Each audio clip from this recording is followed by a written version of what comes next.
ఓం నమ శివాయ. నమస్తే అండి. వెల్కమ్ టు అవర్ ఛానల్ జ్యోతిష్యం సంఖ్యాశాస్త్రం. నేను మీ మురళీధర్ ఆస్ట్రో న్యూమరాలజిస్ట్. మనం ఈరోజు చెప్పుకుంటున్న టాపిక్ కర్మ, జ్యోతిష్యం. అసలు ఈ కర్మ అంటే ఏంటి? జ్యోతిష్యం అంటే ఏంటి? ఈ రెండింటికి గల అభినవ సంబంధం అంటే ఏంటి?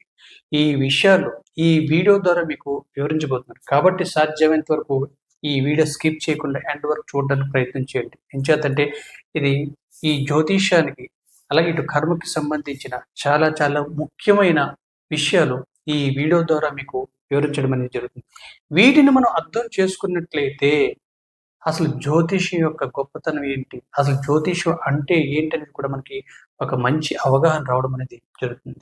అలానే మీలో ఎవరికైనా సరే మీ యొక్క జాతక వివరాలు తెలుసుకోవాలనుకున్నా, లేదనుకుంటే ఆస్ట్రో న్యూమరాలజీ ప్రకారం మీ యొక్క నేమ్ కరెక్షన్ చేయించుకోవాలనుకున్నా, లేదా మీ బర్త్ బేబీస్కి మంచిగా నేమ్ కావాలనుకున్నా, ఈ స్క్రీన్ పై కనిపిస్తున్న నెంబర్ మీరు కాంటాక్ట్ చేయండి. మీకు సంబంధించిన జాతక వివరాలు అలాగే అడ్వాన్స్డ్ న్యూమరాలజీ సిస్టంలో నేమ్ కరెక్షన్ చేసి ఇవ్వడం అనేది జరుగుతుంది.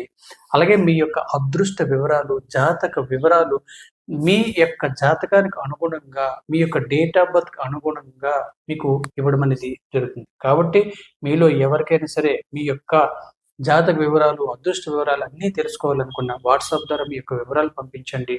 లేదా ఈ స్క్రీన్ పై కనిపిస్తున్న నెంబర్ మీరు కాంటాక్ట్ చేయండి. ఓకేనండి. ఇప్పుడు కర్మ, జ్యోతిష్యం ఈ రెండింటి గల సంబంధం ఏంటో ఇప్పుడు చూద్దాం. జనరల్గా కర్మ అంటే చర్య, ప్రతిచర్య. అంటే మనం ఏదైతే మనం చేస్తున్నామో దానికి ఆపోజిట్ రియాక్షన్ అనేది ఈ కర్మ ద్వారా మనకి ఏర్పడడం జరుగుతుంది. అలాగే జ్యోతిష్యం. జ్యోతిష్యం అంటే జ్యోతి అనేది వెలుగునిచ్చేది, ఇష్యం అంటే మనకి గ్రహించేది, అంటే మనకి ఫలితం ఇచ్చేది. జ్యోతిష్యం ద్వారా మనం తెలుసుకునేది అనమాట. అంటే జ్యోతిష్యం అనేది ద్వారా మనం తెలుసుకొని మనం ఎదుటి వ్యక్తులకి తెలియచేసేదానికి ఉపయోగపడేది ఈ జ్యోతిష్యం. అయితే ఈ కర్మ అనేది ఎలా ఉంటుందంటే 3 విధాలుగా ఉంటుంది. అది ఏంటంటే సంచిత కర్మ, ప్రారబ్ధ కర్మ, ఆగామి కర్మ. ఈ సంచిత కర్మ అనేది ఏంటంటే మన గత జన్మలో చేసిన పాప పుణ్యాల ఫలితంగా ఏర్పడిందే ఈ సంచిత కర్మ. ఈ ప్రారబ్ధ కర్మ అనేది ఏంటంటే ఈ జన్మలో మనం అనుభవిస్తూ చేస్తున్న పాప పుణ్యాల ఫలితంగా ఈ ప్రారబ్ధ కర్మ అనేది ఏర్పడుతుంది. ఈ అగామి కర్మ అనేది అంటే ప్రారబ్ధ కర్మను అనుభవిస్తూ చేసే కర్మే ఈ అగామి కర్మ. కాబట్టి ఈ కర్మల ఆధారంగా మన యొక్క జీవితం అనే ఆధారపడి అంటే బుద్ధి కర్మానుసారని అంటారు. అంటే మన యొక్క బుద్ధి ఎలా ఉంటుందంటే ఈ కర్మను బట్టి మన యొక్క బుద్ధి అనేది ఉండడం అనేది జరుగుతుంది. అలానే మనం ఏదైనా ఒక పని చేశామో అంటే వాటికి సంబంధించిన బాధ్యత మనం ఆ బాధ్యత వహించాలి తప్ప అది పక్కవారిపై నెట్టకూడదు. ఫర్ ఎగ్జాంపుల్ ఏంటంటే మనకి ఎవరైనా ఒక పని అప్పచెప్పారు అనుకోండి, ఆ పని వల్ల మనకి మంచి జరిగితే మనం అనుకుంటాం మనమే చేసామని చాలా గర్వంగా చెప్పుకుంటాం. అదే చెడు జరిగింది అనుకో ఆ తాలూకా ప్రభావం పక్క వాళ్ళపై నెట్టడం అనేది జరుగుతుంది. అలా కాదు. ఈ కర్మకి సంబంధించిన ఫలితాలు పాప పుణ్యాల మిశ్రమం ఈ మానవుడు. కాబట్టి వాటి యొక్క ఫలితాలు కూడా మనమే బాధ్యత వహించాలి తప్ప పక్క వాళ్ళకి అది నెట్టకూడదు. అయితే మన యొక్క ఈ కర్మను తగ్గించుకోవడానికి ఆ భగవంతుడు ఈ జ్యోతిష్యం అనేది ఇవ్వడం అనేది జరిగింది. ఎంచేతంటే ఈ విశ్వాన్ని పరిపాలిస్తున్న 3 వ్యక్తులు, అదే బ్రహ్మ, విష్ణు, మహేశ్వరులు సృష్టి స్థితి లయకారకులు. వీరి యొక్క చర్యల ఆధారంగా మన యొక్క కర్మ అనేది ఆధారపడి ఉంటుంది. అలాగే మన కర్మను తగ్గించుకోవడానికి ఈ సృష్టి స్థితి లయకారకులైన బ్రహ్మ, విష్ణు, మహేశ్వరులు ఈ గ్రహాలకు ప్రతినిధులుగా మనకు ఏర్పాటుగా చేసి వారి యొక్క చర్యలు ఈ గ్రహాల ద్వారా మనకి అందించడం అనేది జరుగుతుంది. అందుచేతే ఏమన్నారంటే గ్రహ రూపేణే జనార్దన అన్నారు, గ్రహ రూపేణే మహేశ్వర అన్నారు.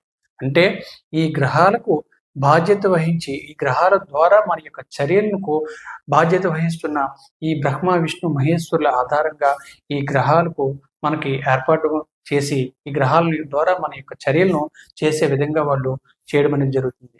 అంటే ఎలా అనుకుంటున్నారంటే చంద్రుడికి బాధ్యత బ్రహ్మ బాధ్యత వహిస్తారు, అలాగే గురు పాలితులకు విష్ణు బాధ్యత వహిస్తారు, శని పాలిత గ్రహాలకు ఈశ్వరుడు బాధ్యత వహిస్తారు.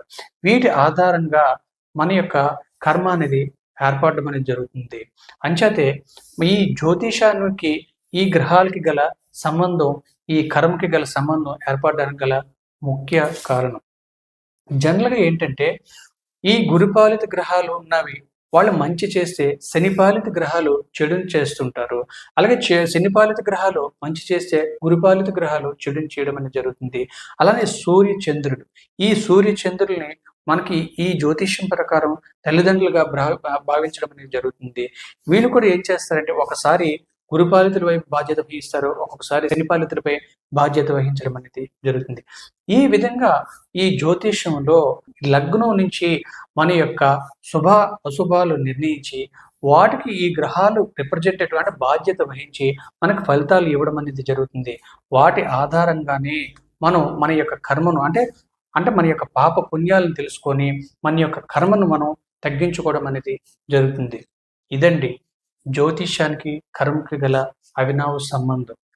అదే ఈ జ్యోతిష్ ఆధారంగా మన యొక్క భవిష్యత్తును అంటే మన యొక్క కర్మలను తగ్గించుకునే విధంగా చేసింది ఈ బ్రహ్మ విష్ణు మహేశ్వరులు, ఈ సృష్టి స్థితి లయకారకులు. కాబట్టి ఈ జ్యోతిషానికి కర్మకి మంచి సంబంధం ఉన్నదని ఈ వీడియో ద్వారా మీకు వివరించడం అనేది జరుగుతుంది.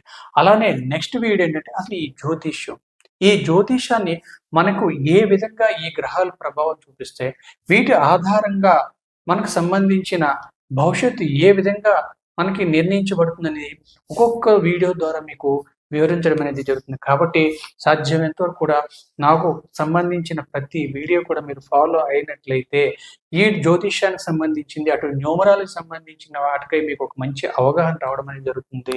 కాబట్టి ప్లీజ్ షేర్ చేయండి, కామెంట్ చేయండి, సబ్స్క్రైబ్ చేయండి. ఏంటంటే మీరు ఈ విధంగా చేస్తున్నట్లయితే నేను చేస్తున్న ప్రతి వీడియో కూడా నేను కొత్తగా చేయాలని నాలో కొత్తగా ఉత్సాహాన్ని కూడా మీరు ఇచ్చిన వారు అవుతారు. కాబట్టి ప్లీజ్ షేర్ చేయండి, కామెంట్ చేయండి, సబ్స్క్రైబ్ చేయండి. Thank you for watching this video.